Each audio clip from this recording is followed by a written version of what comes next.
Welcome back, everybody. Today, I'm going to teach you how to import inventory items into QuickBooks. This is a huge time saver if you're managing multiple products and want to get everything into your system quickly without manually entering each item one by one. First, you'll want to click the gear icon labeled Settings in the upper right corner of your QuickBooks dashboard. This icon is your gateway to all the behind-the-scenes configurations and tools that help you manage your account more efficiently. Once you're in the Settings menu, look for the option that says Import Data and click on it. This section is specifically designed to help you bring in large amounts of information from external files, saving you countless hours of manual data entry. From there, click on Products and Services to start the process of importing your inventory items. This tells QuickBooks exactly what type of data you're planning to upload, ensuring the system is ready to handle your product information correctly. Now click the Browse button in QuickBooks and select your saved CSV file. Make sure you've prepared this file beforehand with all your inventory details organized properly in columns.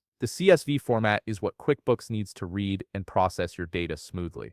Next comes a crucial step, mapping the columns in your file to the corresponding QuickBooks fields. This means matching your product name column to the name field in QuickBooks, your quantity on hand to the appropriate inventory field, and your sales price to the pricing field. This mapping ensures that all your data ends up in the right places within QuickBooks. Before you proceed, review the map data carefully to ensure accuracy. Take a moment here to double-check that everything lines up correctly. If something's mapped wrong, your entire import could end up messy, and you'll have to clean it up manually later. Once you're confident everything looks good, click the Import button to upload your inventory items. QuickBooks will now process your file and add all those products into your system. Finally, check the imported items in the Products and Services list to verify all data imported correctly. Scroll through your newly imported inventory and make sure quantities, prices, and descriptions all look right. If you spot any errors, you can either edit the items individually or re-import corrected data if there are widespread issues. If you found this video helpful, please leave a like, subscribe, and see you in the next video.